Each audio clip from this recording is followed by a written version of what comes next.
할렐루야, 반갑습니다. 다 같이 기도하겠습니다.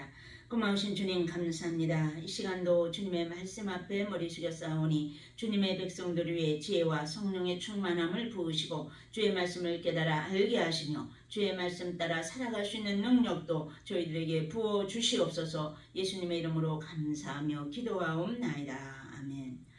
네, 오늘은 예레미야 31장인데요. 네, 31장이 40절까지 굉장히 길어요. 그래서 이제 두 번에 나누어서 보겠습니다. 오늘 이제 1절부터 20절까지 보겠는데요. 제가 1절 봉독합니다. 여호와의 말씀이니라. 그때에 내가 이스라엘 모든 종족의 하나님이 되고 그들은 내 백성이 되리라. 여호와께서 이같이 말씀하시니라. 칼에서 벗어난 백성이 광야에서 은혜를 입었나니 곧 내가 이스라엘로 안식을 얻게 하러 갈 때라. 아멘. 네, 여기 이제 30장부터 33장까지는 이제 계속 위로의 책이라고 그래서요. 하나님께서 이제 회복시켜 주시리라는 말씀을 하고 있는데요. 이스라엘의 회복을 구체적으로 선포하는 장면이 여기 31장에도 나와 있어요. 이스라엘이 본토로 귀환하여서 평화와 안식을 누리고 자녀와 가축이 번성하게 될 것을 지금 여기 31장에 말씀하고 있는데요. 여기 1절에 보니까 여호와의 말씀이니라 그래서요. 그때에 회복돼서 이스라엘 백성들이 바벨론 70년을 마치고 돌아올 때에 그 소리죠. 여기 2절 보니까 칼에서 벗어난 백성이 광야에서 은혜를 입어나니 칼에서 벗어났다. 칼 하면은 얼마나 그 위협된 그러한 환경이에요. 그러니까 남자아이를 낳으면 다 하수에 던져 넣으라고 모세 때도 이제 그랬잖아요. 이 애굽의 바로가. 그러니까 칼날 아래서 목숨이 경각에 달려있던 때를 지금 상기시키면서 또 홍해 앞에 머무르던 이스라엘을 애굽의 병사들이 뒤쫓아와가지고 죽이겠노라고 따라왔잖아요. 그때 하나님께서 애굽의 군사들을 모조리 홍해에다가 수장시켰던 것을 이제 우리가 생각할 수 있는 거죠. 그러니까 하나님은 그것을 지금 말씀하시면서 여기 곧 내가 이스라엘로 안식을 얻게 하러 갈 때라. 이제 가나안 땅을 정복해서 거기에 안식하러 갈 수 있도록 하나님이 할 때에 그 많은 역사를 이루어내셨다는 거예요. 그래서 3절 옛적에 여호와께서 나에게 나타나사 내가 영원한 사랑으로 너를 사랑하기에 인자함으로 너를 이끌었다 하여노라. 여기 옛적에 그래서 그러니까 출애굽 시킬 때 애굽의 종살이에서 이스라엘 백성들을 구출해 내실 때에 그 소리죠. 여호와께서 나에게 나타나사 내가 영원한 사랑으로 너를 사랑하기에 인자함으로 너를 이끌었다 하여노라. 여기 영원한 사랑으로 그래서요. 또 인자함, 헤세드의 사랑을 말하고 있어요. 인자함. 그러니까 이거는 언약과 관련해서 사용할 때에 이 헤세드의 사랑, 인자함을 이제 말씀하시는데요. 이렇게 하나님께서 이끌어내셨다는 거예요. 자기 백성을. 그래서 여기 4절 처녀 이스라엘아 내가 다시 너를 세우리니 네가 세움을 입을 것이요 네가 다시 소고를 들고 즐거워하는 자들과 함께 춤추며 나오리라. 여기 다시가 이제 계속 나오는데요. 그러니까 다시 너를 세운다. 애굽에서 종살이할 때도 이스라엘 백성들을 출애굽시켜가지고 하나님께서 세워주셨다는 거예요. 그러나 지금 바벨론 포로 70년간을 이제 그들이 지날 때에 그들을 다시금 이끌어내셔서 그들을 세우시겠다고 하시는 말씀입니다. 굉장한 소망이 되는 말씀이죠. 그래서 여기 다시 소고를 들고 즐거워하는 자들과 함께 춤추며 나오리라. 옛날에 출애굽했을 때 이제 홍해를 건너고 미리암이 이제 여인들과 함께 소고 치면서 춤추는 그 미리암의 노래가 나오잖아요. 이 출애굽기에 보면은 그러니까 그 미리암의 노래처럼 이처럼 다시 출애굽하는 이 바벨론에서 나오는 이 백성들에게도 이제 그러한 기쁨과 즐거움이 있을 것이라고 그래서 함께 춤추며 나오리라 말씀하십니다. 5절 네가 다시 사마리아 산들에 포도나무들을 심되 심는 자가 그 열매를 따기 시작하리라. 더 이상 이제 적군에게 농사지은 것들을 다 빼앗기지 않고 이제는 자기네들이 심고 자기네들이 거둘 수 있는 그러한 이제 복을 받게 된다고 말씀하십니다. 6절 에브라임 산 위에서 파수꾼이 외치는 날이 있을 것이라. 이르기를 너희는 일어나라 우리가 시온에 올라가서 우리 하나님 여호와께로 나아가자 하리라. 여기 에브라임 산 에브라임은 누구예요? 네, 요셉의 아들이 에브라임과 므낫세거든요. 그래서 요셉의 두 아들이 장자의 축복을 받아가지고 야곱의 아들들 반열로 올라갔어요. 그래서 이제 야곱이 자기 손자 요셉의 아들 에브라임과 므낫세를 자기 아들로 삼았잖아요. 그래서 12지파에서 요셉의 이름을 빼고 에브라임과 므낫세를 그 12지파에다 넣었어요. 그 대신 이제 레위지파와 요셉이 빠지고 에브라임과 므낫세가 12지파에 들어가서 장자의 축복을 받았잖아요. 그래서 물질적인 장자의 축복은 이 에브라임, 이 요셉의 지파가 받은 거예요. 에브라임과 므낫세. 그러나 이제 실제 예수 그리스도가 오시는 계통은 유다 지파에서 예수 그리스도가 이제 오시는 거죠. 그래서 여기 보면은 이제 에브라임이라고 그랬어요. 이게 이제 북쪽 이스라엘의 대표 지파가 에브라임. 북쪽 이제 10지파 중에서도 가장 큰 지파가 이 에브라임 지파였거든요. 그래서 산 위에서 외치는 날이 있을 것이라고 그들이 그래서 시온에 올라가서 우리 하나님 여호와께로 나아가자. 그래서 시온은 이제 거룩한 곳이거든요. 법궤가 있는 곳, 네, 하나님의 성전이 있는 곳. 그래서 다윗 때에 법궤를 가져왔다가 여기 이제 시온에다가 거기다 이제 이 안치시켰던 것처럼 하나님께 다시 나아가지는 거예요. 성전으로 올라가서 하나님께 경배하자. 네, 예배가 회복될 것을 지금 이처럼 말씀하시는 거예요. 그러니까 온 백성들아 다 하나님 앞에 나아가서 우리 예배드리자. 시온성에 가서 예배드리자. 지금 그런 되는 거죠. 7절 여호와께서 이와 같이 말씀하시니라. 너희는 여러 민족의 앞에 서서 야곱을 위하여 기뻐 외치라. 너희는 전파하며 찬양하며 말하라. 여호와여 주의 백성 이스라엘이 남은 자를 구원하소서 하라. 네. 이스라엘을 만민 위에 뛰어나다고 야곱을 위하여 기뻐 외치라고 지금 하시는 말씀입니다. 그러면서 이스라엘이 남은 자를 구원하소서 하면서 하나님 앞에 기도하라는 거예요. 8절 보라 나는 그들을 북쪽 땅에서 인도하며 땅 끝에서부터 모으리라. 그들 중에는 맹인과 다리 저는 사람과 잉태한 여인과 해산하는 여인이 함께 있으며 큰 무리를 이루어 이곳으로 돌아오리라. 네, 이제 얼마나 귀한 말씀이에요. 하나님께서 북쪽 땅에서 이제 인도해서 자기 백성들을 들인다는 거예요. 또 땅 끝에서부터 다 불러 모은다는 거예요. 그래서 온 지구상에서 자기 백성을 흩어진 백성들을 다 모으겠다고 말씀하십니다. 그래서 이런 구원을 위해서 장애 요인은 모두 다 극복될 것이라고 아무리 어려운 자들이라도 이 돌아오는 여행의 행렬에 다 함께 모이게 될 것이라고 하시는 말씀이에요. 하나님의 도움으로. 그래서 지금도 이제 우리 한국에서도 그 데이비차 선교사님 보니까 이제 이스라엘 백성들 곳곳에 디아스포라 흩어져 있는 그 백성들을 다 다시 비행기를 막 다 전세를 내가지고 세계 곳곳에 흩어져 있는 그 이스라엘 백성들을 비행기를 대전해 주면서까지 본국 이스라엘로 돌아오게 하는 그 이제 선교 활동을 많이 하시더라고요. 이런 일이 있다고 말씀하십니다. 그래서 결국 하나님께서 뜻을 이루시는 거죠. 9절입니다. 그들이 울며 돌아오리니 나의 인도함을 받고 간구할 때에 내가 그들을 넘어지지 아니하고 물 있는 계곡의 고든 길로 가게 하리라. 나는 이스라엘의 아버지요 에브라임은 나의 장자니라. 네, 여기 나는 이스라엘의 아비라고 또 에브라임은 나의 장자라고 부자 관계로 하나님께서 맺으시면서 돌봐주시겠다는 거예요. 이스라엘 백성들을. 그래서 첫 번째로는 하나님의 인도함을 받고 그들이 울며 돌아오게 된다는 거예요. 너무 감격에 넘쳐서.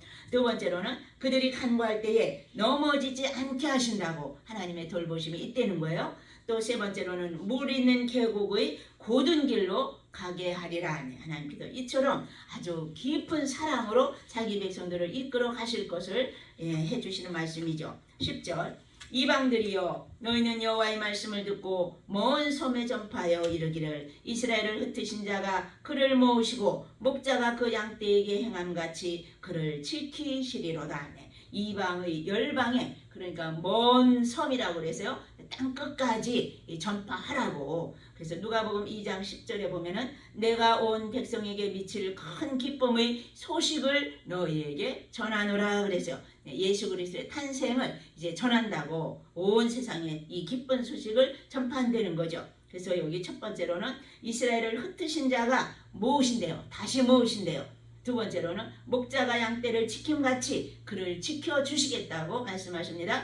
11절 여호와께서 야곱을 구원하시되 그들보다 강한 자의 손에서 속량하셨으니 그들이 와서 시온의 높은 곳에서 찬송하며 여호와의 복 곧 곡식과 새 포도주와 기름과 어린 양의 떼와 소의 떼를 얻고 크게 기뻐하리라. 그 심령은 물된 동산 같겠고 다시는 근심이 없으리로다 할지어다. 여기 여호와께서 야곱을 구원하신다고 그래서 야곱 하면은 야곱의 12아들이 이제 12지파가 되었어요. 이스라엘의 12지파. 그래가지고 결국 이스라엘의 온 백성들이 야곱의 후손이거든요. 그러니까 여기 야곱을 구원하신다는 말씀은 이스라엘을 구원하신다는 거예요. 강한 자의 손에서 속량하셨다 그래서요. 강한 자, 바벨론, 바벨론의 포로로 잡혀가 있는 이제 꼼짝없이 거기서 70년 동안 붙잡혀 있는데 그 강한 자의 손에서 바벨론에서부터 하나님께서 이스라엘 백성들을 구출해 내실 것을 지금 이처럼 말씀하시면서 강한 자의 손에서 속량하셨으니 그래서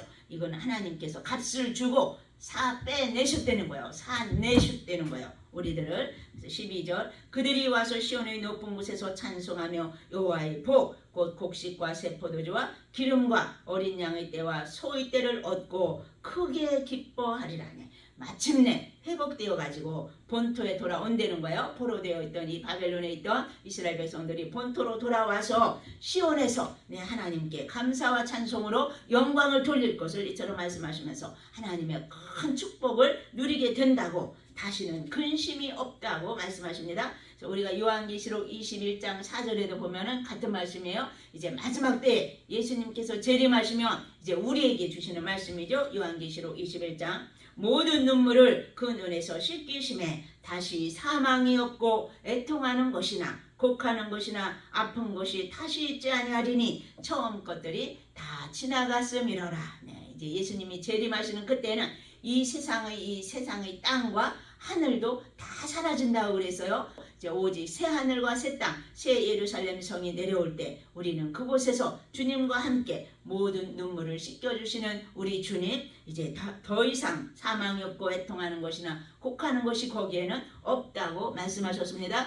근심이 없으리로다 할지어다. 그래서 여기 13절 그때에 처녀는 춤추며 즐거워하겠고 청년과 노인은 함께 즐거워하리니 내가 그들의 슬픔을 돌려서 즐겁게 하며 그들을 위로하여 그들의 근심으로부터 기쁨을 얻게 할 것임이라. 같은 내용이에요. 12절과 성도들은 신랑 되신 예수 그리스도를 맞이하는 신부로서 기뻐하며 즐거워하게 될 것이라고 지금 바벨론에서 돌아와서 너무너무 기뻐하는 것, 또 마지막 때 예수 그리스도께서 오셔서 이제 신랑 되신 예수 그리스도를 맞이하는 우리 성도들의 기쁨, 그것과 이제 같은 뜻으로 이처럼 말씀하시는 거죠. 14절 내가 기름으로 제사장들의 마음을 흡족하게 하며 내 복으로 내 백성을 만족하게 하리라. 여호와의 말씀이니라. 포로에서 그 기나긴 70년 포로 생활을 마치고 돌아오면 하나님께서 기름으로 제사장들의 마음을 흡족하게 한대요. 이게 무슨 말씀이요?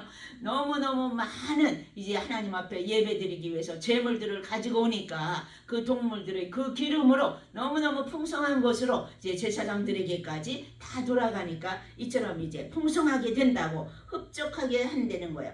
내 복으로 내 백성을 만족하게 하리라. 하나님께서 주시는 그 축복, 하나님의 은혜로 너무너무 많은 축복을 받아서 만족하게 된다고 말씀하십니다. 15절 여기부터는 이제 라헬의 애곡과 여호와의 위로에 대한 말씀이 나와 있어요. 여호와께서 이와 같이 말씀하시니라. 라마에서 슬퍼하며 통곡하는 소리가 들리니 라헬이 그 자식 때문에 애곡하는 것이라. 그가 자식이 없어져서 위로받기를 거절하는도다. 여기 라헬이 나오죠. 라헬은 요셉과 베냐민의 어머니예요. 그래서 이제 이 라헬이 둘을 낳았잖아요. 요셉과 베냐민만 낳았는데 레아는 아들을 쑥쑥 낳는 거예요. 그런데 이 라헬은 자식이 없었잖아요. 그러니까 얼마나 이 레아한테 이제 구박을 받았어요. 그러면서 막 너무너무 마음 아팠잖아요. 그러면서 이제 결국 하나님께서 이 자식을 허락하셔가지고 요셉과 베냐민을 낳았는데 요셉을 하나님께서 장자로 삼으신다고 그래서요. 그래가지고 요셉의 아들 에브라임과 므낫세, 요셉은 하나니까 이제 장자는 2배의 축복을 받아야 되잖아요. 그러니까 요셉의 아들 에브라임과 므낫세를 이제 그 12지파 12 아들들 가운데에다가 이제 이 에브라임과 므낫세를 집어넣었잖아요. 그래가지고 야곱이 자기 아들로 삼은 거예요. 손자를. 그래서 이스라엘의 대표 지파가 에브라임이 되었죠. 에브라임 지파가 가장 북쪽 이스라엘에서 큰 지파가 이제 되었고요.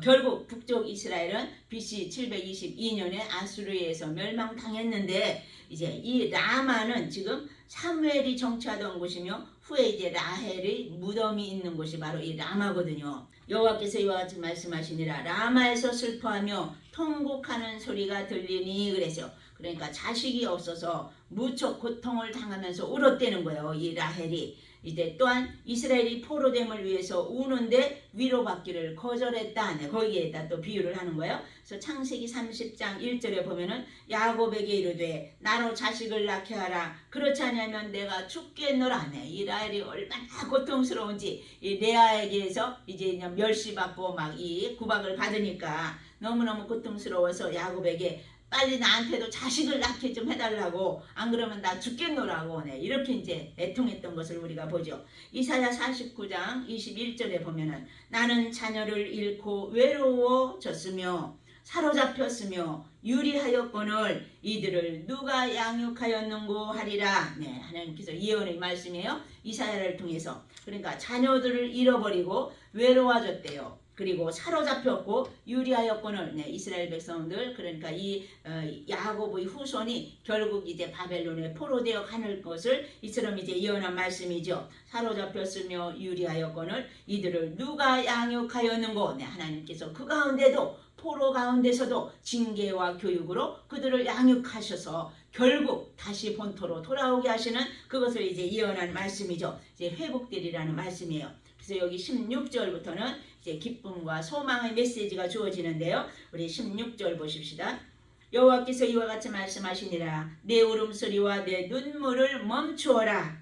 내 일에 삭슬 받을 것인즉 그들이 그의 대적의 땅에서 돌아오리라. 여호와의 말씀이니라. 네, 지금까지는 눈물과 슬픔이 끊임없이 그 이제 바벨론 포로 생활을 했다면 이제부터는 내 울음소리와 내 눈물을 멈추어라. 네, 더 이상 울을 일이 없다고 말씀하시는 거예요. 네, 우리가 천국에 가면 이와 같다고 말씀하셨죠. 이 땅에서는 눈물과 슬픔과 탄식이 끊임없이 우리 발목을 잡고 있지만 그러나 이 세상을 떠나는 날에 이제 천국에 가면은 우리는 더 이상 눈물이 없는 곳, 슬픔이 없고 고통이 없는 곳이 이제 우리가 갈 천국이라고 말씀하십니다. 그래서 여기 울음소리와 내 눈물을 멈추어라 그래서요. 내 일에도 삭슬 받을 것이라 그래서 종살이 할 때는 아무리 일을 해도 내 것으로 돌아오는 게 없거든요. 그저 그냥 다 나라에 바쳐야 되고 그런데 더 이상 노예가 아니라는 거예요. 우리가 하늘나라에 가면은 우리 주님은 우리가 행한 대로 갚아주시겠다고 말씀하셨죠. 그래서 이제 고린도전서 15장 58절 그러므로 내 사랑하는 형제들아 견고하며 흔들리지 말며 항상 주의 일에 더욱 힘쓰는 자들이 되라. 이는 너희 수고가 주 안에서 헛되지 않은 줄을 알미니라 말씀하셔서 우리에게 수고한 대로 다 값을 쳐주시겠다고 말씀하시는 거죠. 그리고 또 여기 그의 대적의 땅에서 돌아오리라. 바벨론 땅에서 돌아오리라. 본토 이스라엘 땅으로 돌아온다는 거예요. 17절입니다. 너희 장래에 소망이 있을 것이라. 너희 자녀가 자기들의 지경으로 돌아오리라. 여호와의 말씀이니라. 주님께서 분명히 돌아올 것을 지금 약속해 주실 말씀이죠. 18절 에브라임이 스스로 탄식함을 내가 분명히 들었노니 주께서 나를 징벌하심에 멍에에 익숙하지 못한 송아지 같은 내가 징벌을 받았나이다. 주는 나의 하나님 여호와시니 나를 이끌어 돌이키소서. 그리하시면 내가 돌아오겠나이다. 내가 돌이킨 후에 뉘우쳤고 내가 교훈을 받은 후에 내 볼기를 쳤사오니 이는 어렸을 때의 치욕을 짐으로 부끄럽고 욕됨이니이다 하도다. 여기 이제 18절과 19절은 지금 이스라엘 백성들이 지금 하는 소리예요. 탄식하면서 회개하는 이제 말이죠. 주께서 나를 징벌하심에 멍에에 익숙하지 못한 송아지 같은 내가 징벌을 받았나이다네. 송아지가 처음으로 멍에를 매니까 얼마나 힘들어요. 한 번도 매보지 못한 이 멍에를 매니까 이스라엘 백성들이 그랬다는 거예요. 바벨론의 포로로 잡혀가가지고 마치 송아지가 멍에를 맨 것처럼 바벨론 포로 생활을 했는데 지금 내가 징벌을 받았나이다 그러면서 회개하는 마음이죠. 그러니까 과거의 죄와 어리석음 또 우상숭배로 말미암아 죄 가운데 있었던 그것을 부끄럽게 여기면서 이제 회개한다는 그러한 말씀이에요. 그걸 이제 하나님이 다 들으셨다는 거예요. 너희들이 그곳에서 회개하고 부르짖는 것을 내가 다 들었다고. 20절 에브라임은 나의 사랑하는 아들 기뻐하는 자식이 아니냐. 내가 그를 책망하여 말할 때마다 깊이 생각하노라. 그러므로 그를 위하여 내 창자가 들끓으니 내가 반드시 그를 불쌍히 여기리라. 여호와의 말씀이니라. 우리 아비의 심령이 오죽하겠어요. 자식을 지금 저 포로 생활을 하도록 내버려 두시는 그 아버지의 심령, 그들을 돌이키라고 이제 죄악 가운데서 다 벗어나라고 지금 이제 징계를 주시는 거죠. 내가 반드시 그를 불쌍히 여기리라네. 하나님 아버지의 창자가 들끓는 그러한 심령, 창자가 끊어지는 그러한 심령으로 그들을 불쌍히 여기는 아버지의 마음이 여기 잘 나와 있는 거죠. 그래서 우리가 히브리서 12장 11절에 보면은 무릇 징계가 당신은 즐거워 보이지 않고 슬퍼 보이나 후에 그로 말미암아 연단받은 자들은 의와 평강의 열매를 맺느니라 그랬어요. 오늘은 여기까지만 보겠는데요. 20절까지 21절은 이제 다음 시간에 보기로 하고요. 하나님이 징계가 있을 때에 우리는 더욱 감사하면서 기도하면서 회개함으로 하나님 앞에 나아간다면 하나님은 반드시 의와 평강의 열매를 맺게 해주실 줄 믿습니다. 그래서 우리가 때로는 징계를 받고 고통을 당할 일이 있다 할지라도 그럴 때마다 우리는 하나님의 사인, 뭐 하라고요? 기도하라고, 하나님 앞에 나와서 기도하라는 사인으로 알고 우리가 고통을 받고 환난을 당할 때는 더욱더 주님 앞에 나아가 부르짖는다면 하나님을 기쁘시게 해드릴 수 있을 줄 믿습니다. 기도하겠습니다. 할렐루야. 살아계신 주님 감사합니다. 주의 백성들을 바벨론 포로 생활로 70년을 허락하신 아버지 하나님, 그것은 주님이 너무도 사랑하시기 때문에 그들을 연단시키는 것이라고 다시금 가르쳐 주심에 감사함을 드립니다. 오늘 우리 주의 백성들은 얼마나 우리의 중심이 주께로 향하고 있는지 우리 자신을 돌아보게 하여 주옵소서. 우리의 마음이 세상으로 빼앗기지 않게 하시고 오로지 주님만을 생각하며 주님만을 바라보며 말씀 가운데 바로 설 수 있는 주의 백성들이 다 될 수 있도록 지혜와 능력으로 덧입혀 주시옵소서. 예수님의 이름으로 감사하며 기도하옵나이다. 아멘. 하늘에 계신 우리 아버지여, 이름이 거룩히 여김을 받으시오며 나라에 임하옵시며 뜻이 하늘에서 이룬 것 같이 땅에서도 이루어지이다. 오늘날 우리에게 일용할 양식을 주옵시고 우리가 우리에게 죄 지은 자를 사하여 준 것 같이 우리 죄를 사하여 주옵시고 우리를 시험에 들게 하지 마옵시고 다만 악에서 구하옵소서. 나라와 권세와 영광이 아버지께 영원히 쌓옵나이다.